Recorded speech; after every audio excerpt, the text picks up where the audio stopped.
I've been feeling a little down, so I want to read a lot of the Bible today, maybe an hour, and this video will be long, so buckle up. Let's see which page I'm at. Don't want to extend things too long here. Okay. Jacob returns to Bethel. Then God said to Jacob, "Get ready and move to Bethel and settle there. Build an altar there to the God who appeared to you when you fled from your brother Esau." So Jacob told everyone in his household, "Get rid of your pagan idols, purify yourselves, and put on clean clothing. We are now going to Bethel, where I will build an altar to the God who answered my prayers when I was in distress. He has been with me wherever I have gone." So they gave Jacob all their pagan idols and earrings, and he buried them under the great tree near Shechem. As they set out, a terror from God spread over the people in all of the towns of that area, so no one attacked Jacob's family. Eventually, Jacob and his household arrive at Luz, also called Bethel in Canaan. Jacob built an altar there and named the place El Bethel, which means God of Bethel, because God had appeared to him there when he was fleeing from his brother Esau. Soon after this, Rebekah's old nurse, Deborah, died. She was buried beneath the oak tree in the valley below Bethel. Ever since, the tree has been called Alon Bekoth, which means oak of weeping. Now that Jacob had returned from Padan Aram, God appeared to him again at Bethel. God blessed him, saying, "Your name is Jacob, but you will not be called Jacob any longer. From now on, your name will be Israel." So God renamed him Israel. Then God said to him, "I am El Shaddai, God Almighty. Be fruitful and multiply. You will become a great nation, even many nations. Kings will be among your descendants, and I will give you the land I once gave to Abraham and Isaac. Yes, I will give it to you and your descendants after you." Then Jacob went from the place where he had spoken to Jacob. Then God went from the place where he had spoken to Jacob. Jacob set up a stone pillar to mark the place where God had spoken to him. Then he poured wine over it as an offering to God and anointed the pillar with olive oil. And Jacob named the place Bethel, which means house of God, because God had spoken to him there. The deaths of Rachel and Isaac. Leaving Bethel, Jacob and his clan moved toward Ephrath. But Rachel went into labor while they were still some distance away. Her labor pains were intense. After a very hard delivery, the midwife finally exclaimed, "Don't be afraid, you have another son." Rachel was about to die, but with her last breath she named the baby Ben-Oni, which means son of my sorrow. The baby's father, however, called him Benjamin, which means son of my right hand. So Rachel died and was buried on the way to Ephrath, that is, Bethlehem. Jacob set up a stone monument over Rachel's grave, and it can be seen there to this day. It's crazy. Then Jacob traveled on the camp beyond Migdal Eder. While he was living there, Reuben had intercourse with Bilhah, his father's concubine, and Jacob soon heard about it. These are the names of the 12 sons of Jacob.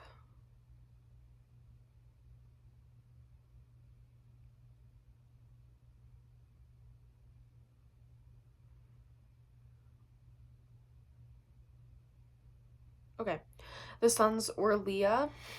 The sons of Leah were Reuben, Jacob's oldest son, Simeon, Levi, Judah, Issachar, Zebulun. The sons of Rachel were Joseph and Benjamin. The son of Bilhah, Rachel's servant, were Dan and Naphtali. The son of Zilpah, Leah's servant, were Gad and Asher. These are the names of the sons who were born to Jacob at Padan Aram.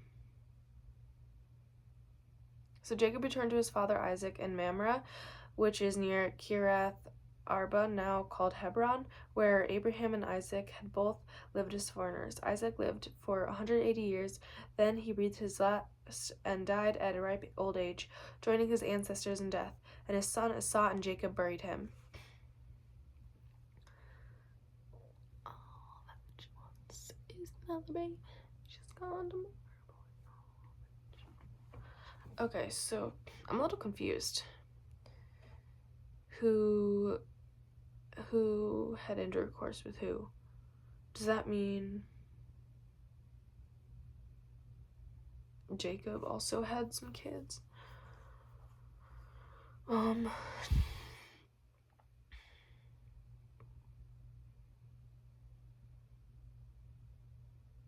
can be seen there to this day. Benjamin.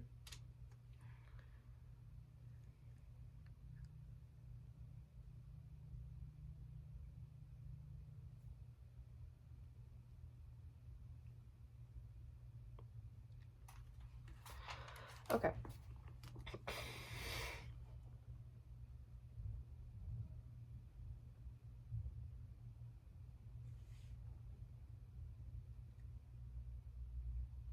Okay, descendants of Esau. This is the account of descendants of Esau, also known as Edom. Esau married two younger women from Canaan, Adah, the daughter of Elon and Hittite, and Oholibamah, the daughter of Anna and granddaughter of Zibeon the Hivite. He also married his cousin Basemath, who was the daughter of Ishmael and the son of Nebaioth. Adah gave birth to a son named Eliphaz for Esau. Basemath gave birth to a son named Reuel. Oholibamah gave birth to a son named Jeush, Jalam, and Korah. All these sons were born to Esau in the land of Canaan. Esau took his wives, his children, and his entire household, along with his livestock and cattle, all the wealth he had acquired from the land of Canaan, and moved away from his brother Jacob. There was not enough land to support them both because of the livestock and possessions they had acquired. So Esau, also known as Edom, settled in his hill county of Seir. This is the account of Esau's descendants, the Edomites, who lived in the hill country of Seir. These are the names of Esau's sons: Eliphaz, the son of Esau's wife Adah, and Reuel, the son of Esau's wife Basemath. Wife Basemath. The descendants of Eliphaz were Teman, Omar, Zepho, Gatam, Kenaz, Timnah, the concubine of Esau's son Eliphaz, gave birth to a son named Amalek. These are the descendants of Esau's wife Adah.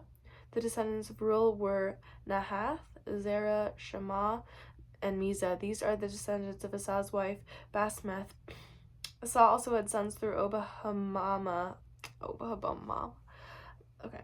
The sons of Anah and granddaughter of Zibeon, their names were Jeush, Jalam, and Korah.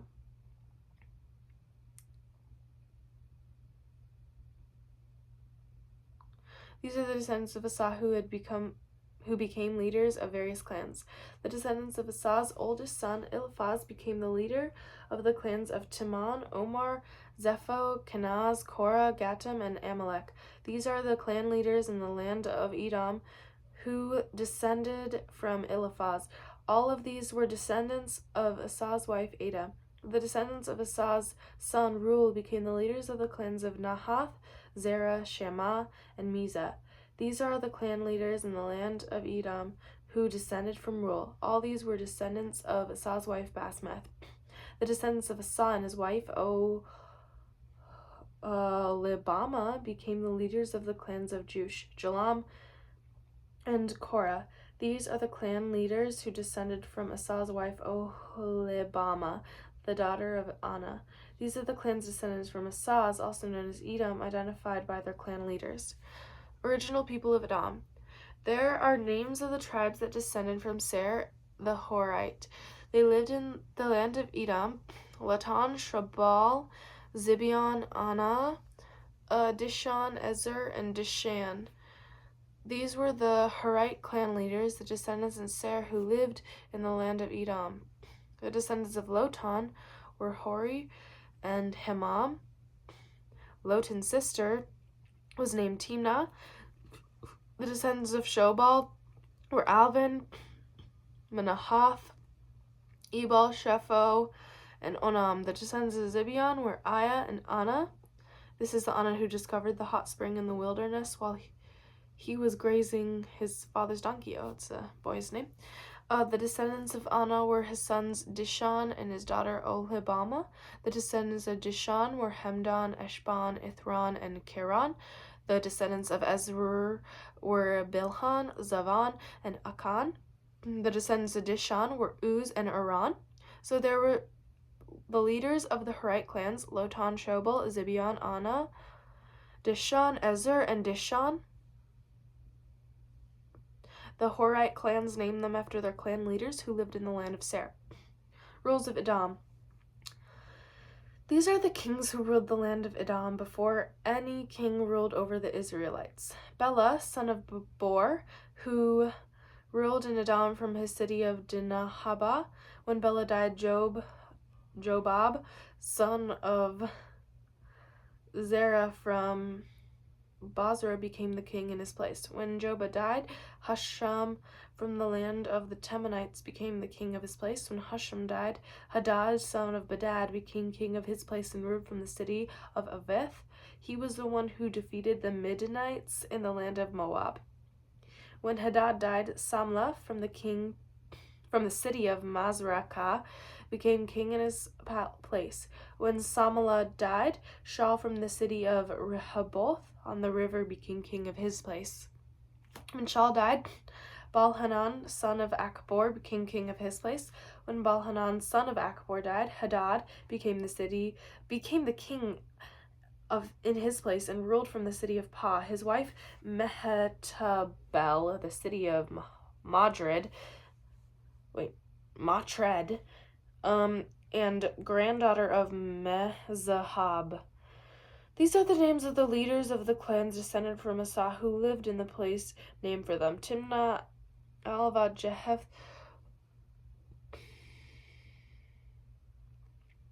Elah, Penon, Kenaz, Timon, Mizbar, Magdiel, and Iram. These are the leaders of the clans of Edom, listing according to their settlements and the land they occupied. They all descended from Asa, the ancestors, the Edomites. Jacob's dream. So Jacob settled again in the land of Canaan, where his father had lived as a foreigner. This is the account of Jacob and his family. When Jacob was 17 years old, he often tended his father's flocks. He worked for his half-brother, the sons and fathers of his wives, Bilhah and Zilpah. But Joseph reported to his father some of the bad things his brother was doing. Jacob loved Joseph more than any of his other children because Joseph had been born to him in his old age. So one day Jacob had a special gift made for Joseph, a beautiful robe. But his brothers hated Joseph because their father loved him so much than the rest of them. They couldn't say a kind word to him. One day Joseph had a dream, and when he told his brothers about it, they hated him more than ever. "Listen to this dream," he said. "We were out in a field tying up bundles of grain. Suddenly my bundle stood up, and your bundles all gathered around and bowed lower before mine." Oh, his brothers responded, "So you actually think you will be our king, do you? Do you actually think you'll reign over us?" And they hated him all the more because of his dream and the way he talked about them. Soon Joseph had another dream, and again he told his brothers about it. "Listen, I have another dream," he said. "The sun, moon, and 11 stars bowed low before me." This time he told the dream to his father as well as his brothers, but the father scolded him. "What kind of dream is that?" he asked. "Will your mother and I and your brothers actually come and bow to your ground before you?" But when his brothers were jealous of Joseph, the father wondered what the dreams meant. Soon after this, Joseph's brother went to the pasture their father's flock at Shechem. When they had been gone for some time, Jacob said to Joseph, "Your brothers are pasturing the sheep at Shechem. Get ready, and I will send you to them." "I'm ready to go," Joseph replied. "Go and see how your brothers and the flocks are getting along," Jacob said. "Then come back and bring me a report." So Jacob sent him on his way, and Joseph traveled to Shechem from his home of the valley of Hebron. When he arrived there, a man from the area noticed his wandering around the countryside. "What are you looking for?" he asked. "I'm looking for my brothers," Joseph replied. "Do you know where they are pasturing sheep?" "Yes," the man told him. "They've moved on from here, but I heard them say, 'Let's go to Dothan.'" So Joseph followed his brothers to Dothan, and followed them there. Don't know why you're just trusting a random stranger. Okay. Joseph sold into slavery. When Joseph's brothers saw him coming, they recognized him in the distance. As he approached them, they planned to kill him. "Here comes the dreamer," they said. "Come, let's kill him and throw him into one of these cisterns. Then we can tell our father a wild beast had eaten him. Then we'll see what becomes of his dreams." But when Reuben heard of the scheme, he said to Joseph's rescue, "Let's not kill him," he said. Why should we shed any blood? Let's just throw him into this empty cistern out here in the wilderness. Then he'll die without our laying a hand on him. Reuben was secretly planning to rescue Joseph and return him to his father. So when Joseph arrived, I was going to say that's even worse than actually being killed, like being tortured and just like... Okay, so when Joseph arrived, his brothers ripped off a beautiful robe he was wearing. Then they grabbed him and threw him in the cistern. Now the cistern was empty. There was no water in it. Then, just as they were sitting down to eat, they looked up and saw a caravan of camels in the distance coming towards them. It was a group of Ishmaelite traders taking a load of gum, balm, and aromatic resin from Gilead down to Europe. Judah said to his brothers, "What will we gain by killing our brother? We'd have to cover up the crime. Instead of hurting him, let's sell him to those Ishmaelite traders. After all, he is our brother, our own flesh and blood." And his brothers agreed. So when the Ishmaelites, who were Midianite traders, came by, Joseph's brother pulled him out of the cistern and sold him to them for 20 pieces of silver, and the traders took him to Europe. Soon later, Reuben returned to get Joseph out of the cistern. When he discovered that Joseph was missing, he tore his clothes in grief. Then he went back to his brothers and lamented, "Boy is gone. What will we do? What will I do now?" And then the brothers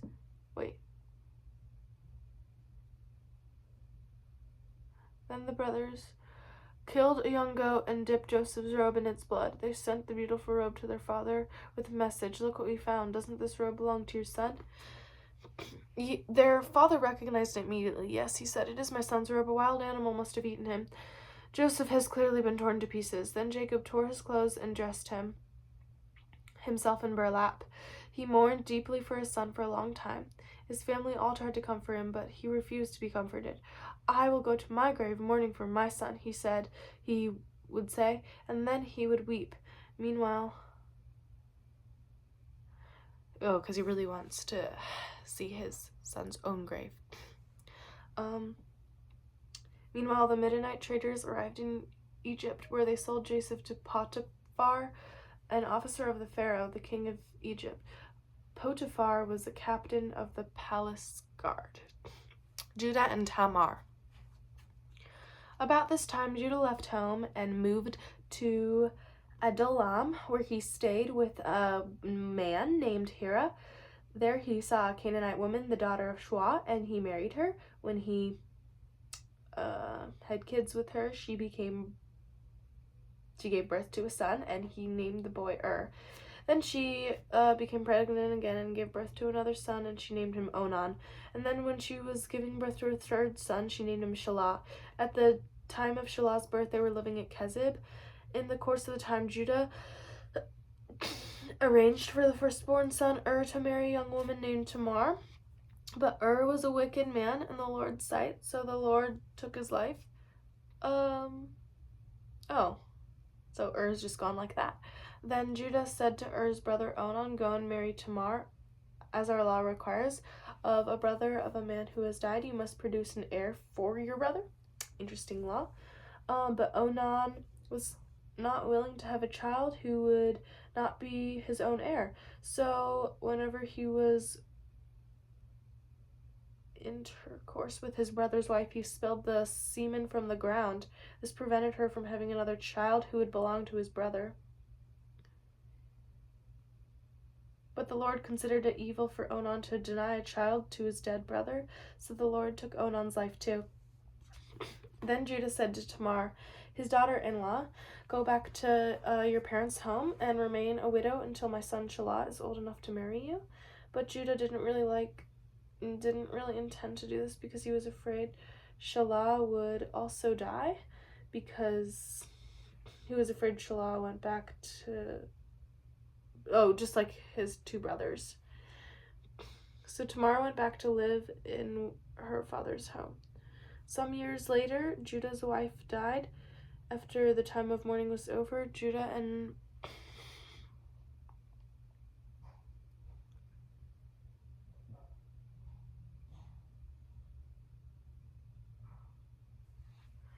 I'm not really following here by accident.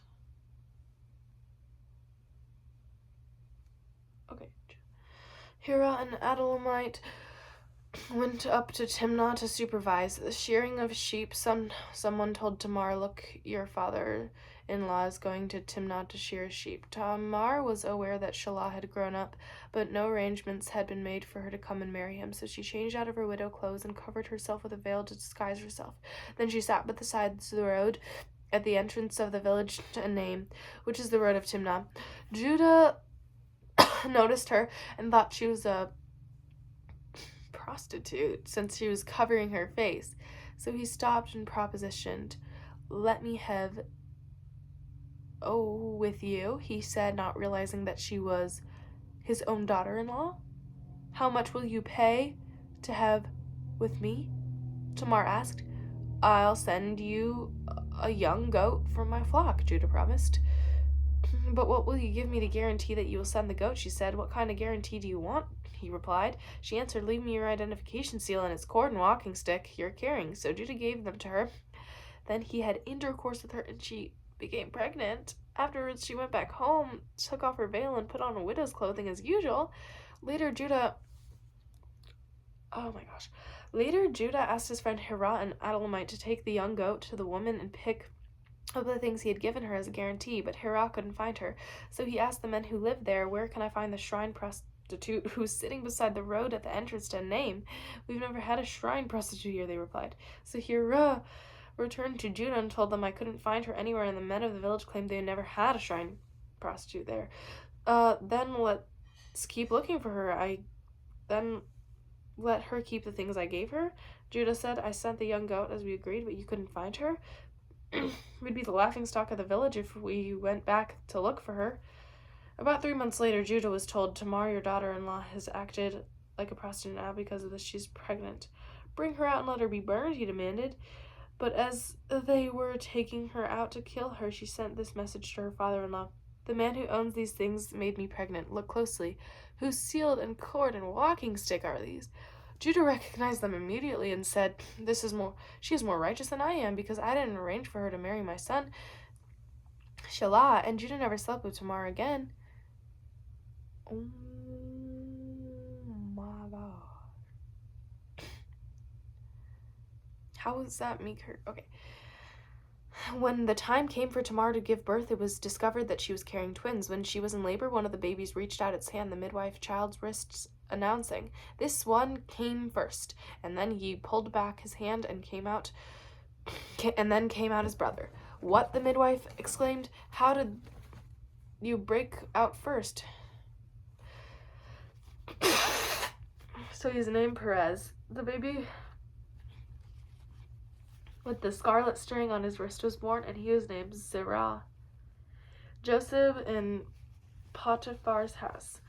When Joseph was taken to Egypt by Ishmaelite trader, he was purchased by Potiphar, an Egyptian officer. Potiphar was the captain of the guard for Pharaoh, the king of Egypt. The Lord was with Joseph, so he succeeded everything he did as served in the home of his Egyptian master. Potiphar noticed this and realized that the Lord was with Joseph, giving him success in everything he did. This pleased Potiphar, so he soon made Joseph his personal attendant. He put him in charge of his entire household and everything he owned. From the day Joseph was put in charge of the master's house and property, the Lord began to bless Potiphar's household for Joseph's sake. All his household affairs ran smoothly, and his crops and livestock flourished. So Potiphar gave Joseph complete administrative responsibility over everything he owned. With Joseph there, he didn't even worry about anything except what kind of food to eat.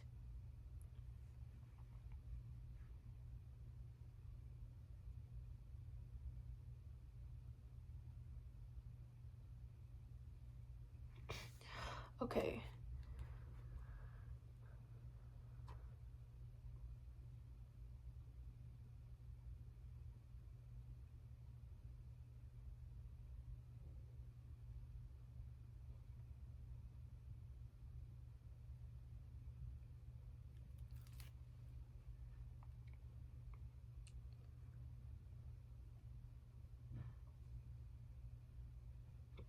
This is some messed up stuff.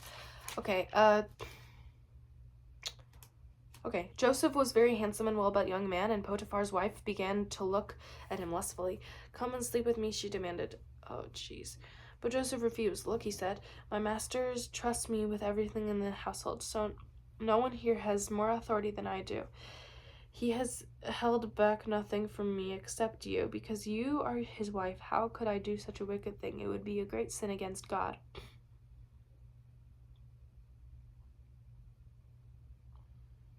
Oh my gosh. She kept putting pressure on Joseph day after day, and he refused to sleep with her, and he kept out of her way as much as possible. One day, however, no one else was around when he went in to do his work. She came and grabbed him by his cloak, demanding, come sleep with me. Joseph tore himself away, but he left his cloak in her hands as he ran from the house. When she saw that she was holding his cloak and he fled, she called out to her servants. Soon all my men came running. Look, she said, my husband has brought his Hebrew slave here to make a fool of us. He came into my room to rape me, but I screamed. When he heard me scream, he ran outside and got away, but he left his cloak behind. What a liar! She kept the cloak with her until his husband came home. When she told him his story, the Hebrew slave you've brought with our house tried to come in and fool around with me, she said, but when I screamed, he ran outside, leaving his cloak with me. Joseph was then put in prison. Potiphar was furious when he heard his wife's story about how Joseph had treated her, so he took Joseph and threw him into the prison where the king's prison was held. And there he remained. Oh, sorry. It's kind of gross. And there he remained.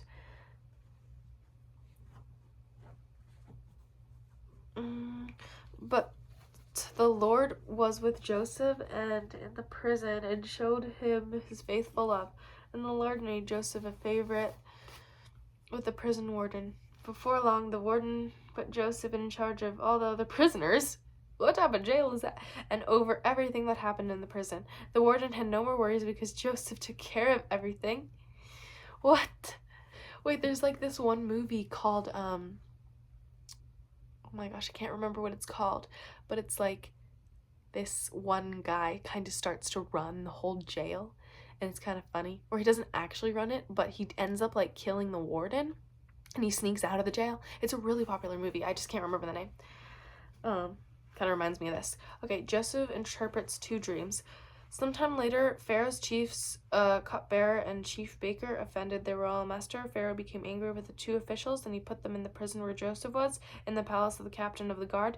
They remained in prison for quite some time, and the captain of the guard assigned them to Joseph, who looked after them. While they were in prison, Pharaoh's cupbearer and baker each had a dream one night, and each dream had its own meaning. When Joseph saw them in the next morning, he noticed that they looked upset. What do you worry about today? And they replied, we both had a dream last night, but no one can tell us what they mean. Interpreting dreams is God business. Go ahead and tell me your dreams. So the chief cupbearer told Joseph his dream first. In my dream, he said, I saw a grapevine in front of me. The vine had 3 branches that began to bud and blossom, and soon it produced clusters of ripe grapes. I was holding Pharaoh's wine cup in hand, so I took the cluster of grapes and squeezed the juice into the cup. Then I placed the cup in Pharaoh's hand. This is what the dream means, Joseph said. The 3 branches represent 3 days. Within 3 days, Pharaoh will lift you up and restore you to your position as chief cupbearer. And please remember me and do a favor when things go well for you. Mention me to the Pharaoh, so you might let me out of this place. For I was kidnapped from my homeland, the land of Hebrews, and now I'm here in prison, but I did nothing to deserve it. When the chief baker saw that Joseph had given his first dream such a positive interpretation, he said to Joseph, I had a dream too. In my dream, there were 3 baskets of white pastry stacked on my head. The top basket contained all kinds of pastries for the Pharaoh, but the birds came and ate from the basket on my head. This is what the dream means. The 3 baskets also represent 3 days. 3 days from now, the Pharaoh will lift you up and impale your body on a pole. Then the birds will come and peck away at your flesh. What type of twisted mind does this guy have? Pharaoh's birthday came 3 days later, and he prepared a banquet for all of his officials and staff. He summoned his chief cupbearer and chief baker to join the other officials' former positions so he could again hand Pharaoh his cup. But Pharaoh impaled the chief baker just as Joseph had predicted when he interpreted his dream. But Pharaoh's chief cupbearer, however, forgot all about Joseph, never giving him another thought. Oh, poor Joseph. But how did Joseph just know that? It's kind of crazy.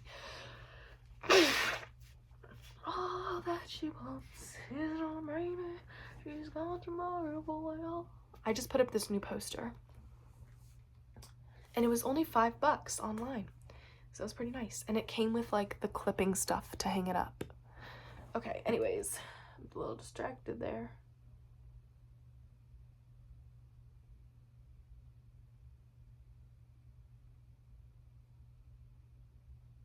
Okay. Pharaoh's dream. 2 full years later, Pharaoh dreamed that he was standing on the bank of the Nile River. In his dream, he saw 7 fat, healthy cows come up to him in the river and began grazing in the marsh grass. Then he saw 7 more cows come up from behind from the Nile, but they were scrawny and thin. These cows stood beside the fat cows on the river bank. Then the scrawny, thin cows and the 7 healthy cows ate the 7 healthy fat cows. Cows eating cows. At this point in the dream, Pharaoh woke up, but he fell asleep again and had a second dream. This time he saw 7 heads of grain, plump and beautiful, growing on a single stalk, then 7 more head of grain, but these were shriveled and withered in the east wind, and then the thin heads swallowed the 7 plump, well-formed heads. Then the Pharaoh woke up again and realized it was a dream. The next morning, Pharaoh was very disturbed by the dream, so he called for all the magicians and wise men of Egypt. When Pharaoh told them his dreams, no one could tell him what they meant. They have really vivid dreams. I wish it was like that now.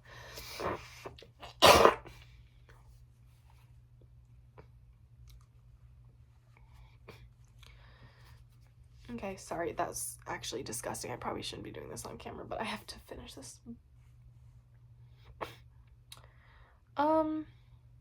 Finally, the king's chief cupbearer spoke up.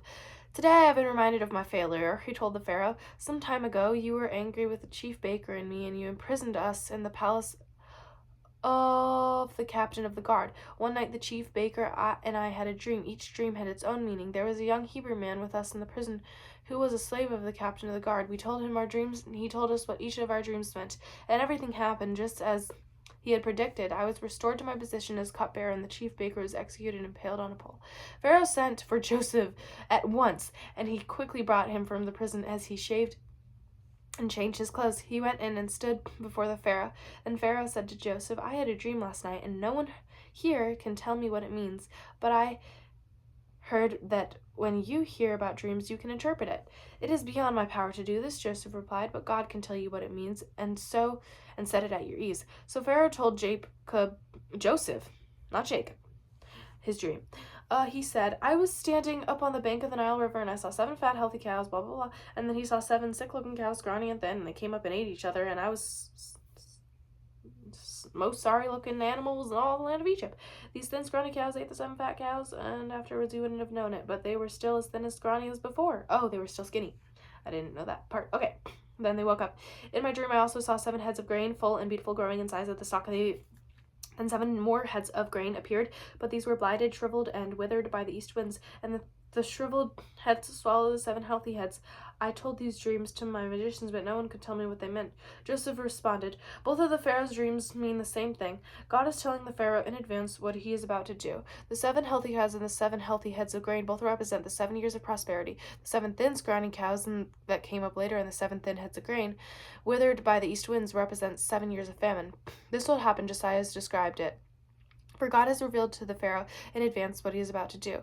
The next 7 years will be a period of great prosperity through the land of Egypt, but afterwards there will be 7 years of famine, so great that the prosperity will be forgotten in Egypt. Famine will be destroyed in the land. This famine will be severe, that even the memory of good years will be erased.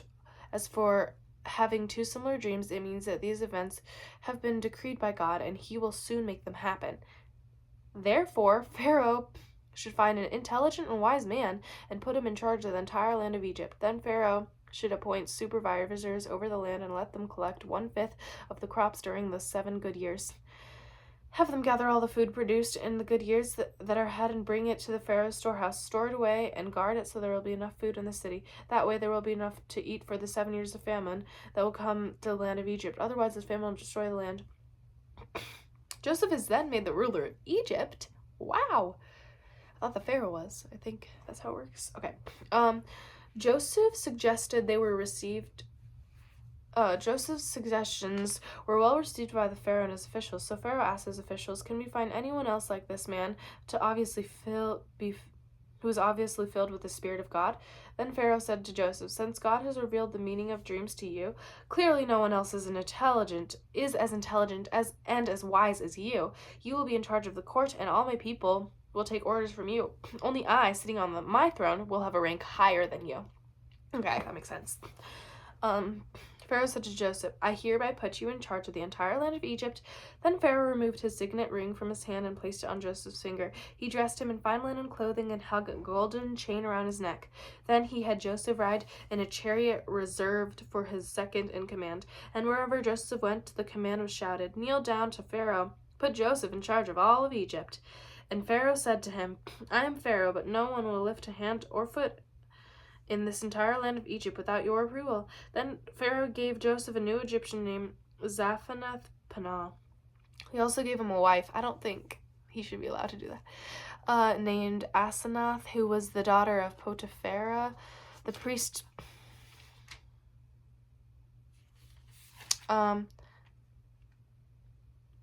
Who was the daughter of Potiphera. Oh wait, I remember that person. The priest of On. So Joseph took charge of the entire land of Egypt. He was 30 years old when he began serving in the court of Pharaoh, the king of Egypt. Ooh, only 30. Okay, pretty young. And when Joseph left Pharaoh's presence, he inspected the entire land of Egypt. As predicted, for 7 years the land produced bumper crops. During these years, Joseph gathered all the crops in Egypt and stored the grain from surrounding fields and cities. He piled the huge amounts of grain like sand on the seashore. Finally, he began keeping records because there was too much to measure. During this time before the first famine years, 2 sons were born at Joseph and his wife, Asenath, the daughter of Potiphera, the priest of On. Joseph named his older son Masna, for he had said, "God has made me forget all my troubles and everyone in my father's family." Joseph named his second son Ephraim, for he said, "God has made me fruitful in this land of my grief." At last, the 7 years of bumper crops throughout the land of Egypt came to an end. Then the 7 years of famine began, just as Joseph had predicted. The famine also struck all surrounding countries, but throughout Egypt there was plenty of food. Eventually, however, the famine spread throughout the land of Egypt as well, and when the people cried out to Pharaoh for food, he told them, "Go to Joseph and do whatever he tells you." So with severe famine everywhere, Joseph opened up the storehouse and distributed grain to the Egyptians, for the famine was severe throughout the land of Egypt, and people from all around came to Egypt to buy grain from Joseph because the famine was so severe throughout the world. Joseph's brothers go to Egypt. When Jacob heard that the grain was available in Egypt, he said to his sons, "Why are you standing around looking at one another? I have heard that there is grain in Egypt. Go down and buy enough grain to keep us alive. Otherwise we'll die."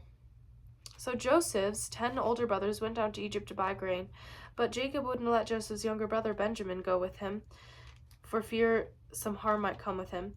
So Jacob's sons arrived in Egypt along with each other to buy food from famine. For the famine was in Canaan as well.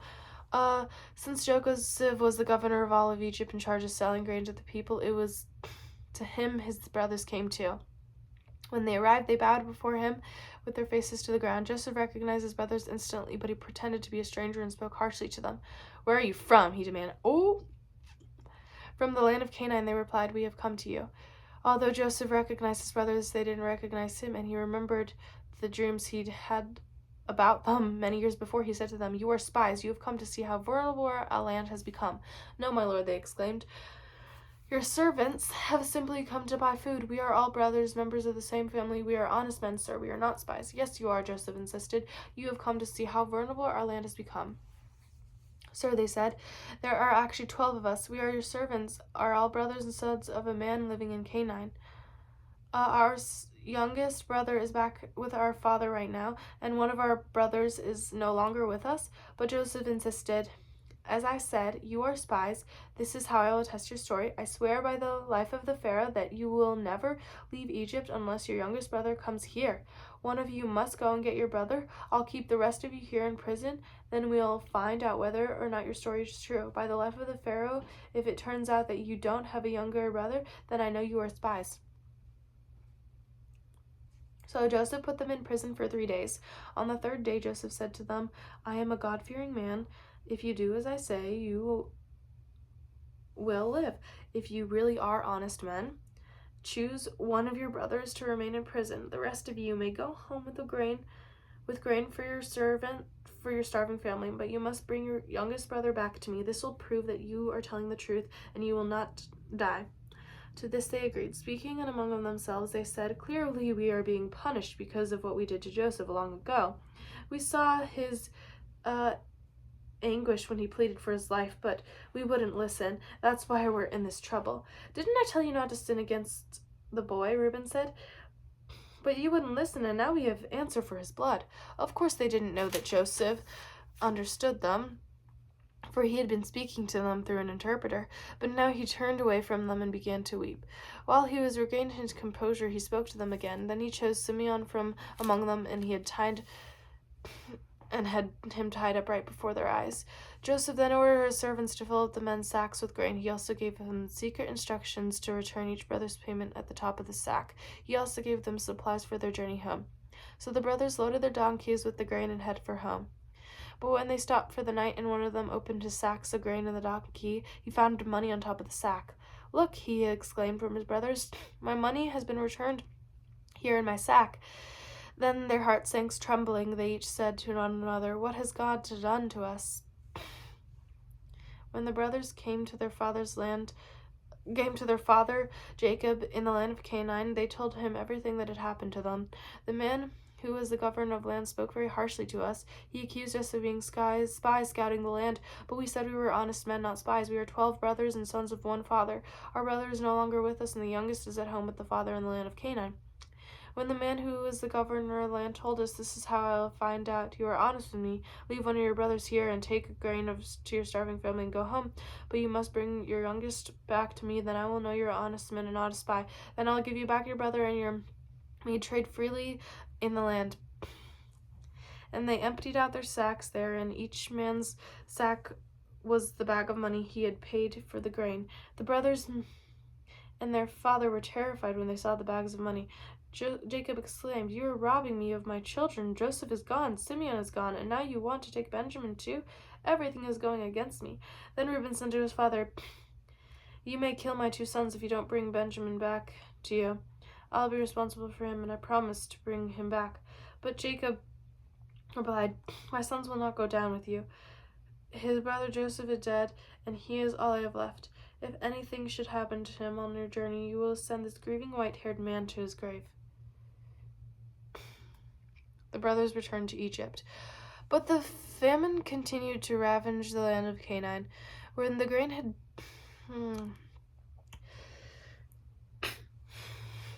Okay, kind of congested in the morning.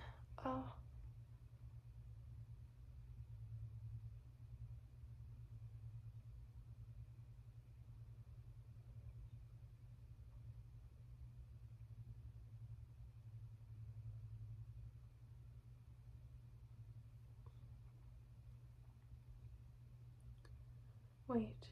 Oh, I think it must have been the payment from that long time ago when they were paid to give Joseph away. Okay, I was confused on that. Okay. The brothers returned to Egypt, but when the famine continued to ravage the land of when the famine continued to ravage the land of Canaan, when the grain had brought from Egypt was almost gone, Jacob said to his sons, "Go back and buy a little more food." But Judah said, "The man was serious when he warned us. You won't see my face again unless your brother is with you. If you send Benjamin with us, you will go down and buy more food. But if you don't let Benjamin go, we won't go either. Remember the man said, 'You won't see my face again unless your brother is with you?' Why were you so cruel to me?" Jacob moaned. "Why did you tell him you had another brother?" The man kept asking us questions about our family, they replied. He said, "Is your father still alive? Do you have another brother?" So we answered his questions. How could we know what he would have said? "Bring your brother down here." Judah said to his wife, "Send this boy with me and we will be on our way. Otherwise we will all die of starvation." All that she wants is another baby. She's gone tomorrow, boy. All that she wants is another baby. Yeah. Okay. She's gone tomorrow, boy. All that she wants is another baby. Yeah.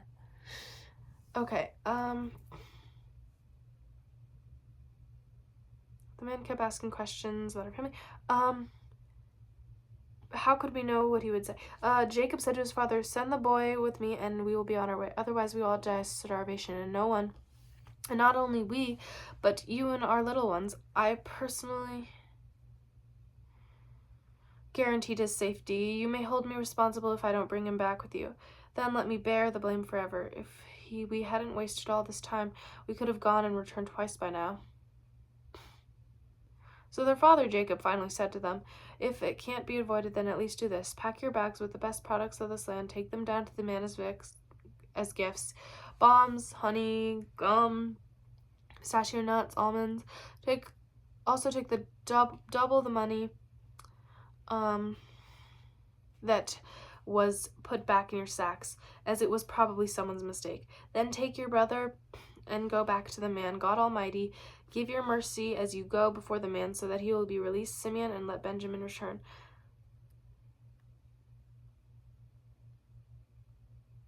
"But if I must lose my job, so be it." So the men packed Jacob's gifts and double the money and headed off with Benjamin.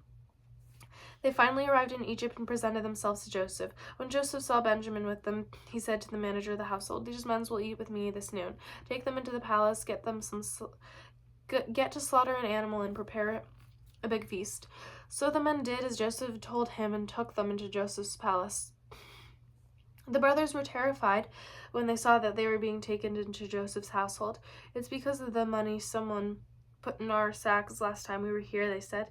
"He plans to pretend that we stole it. Then he'll seize us, make us slaves, and take our donkeys."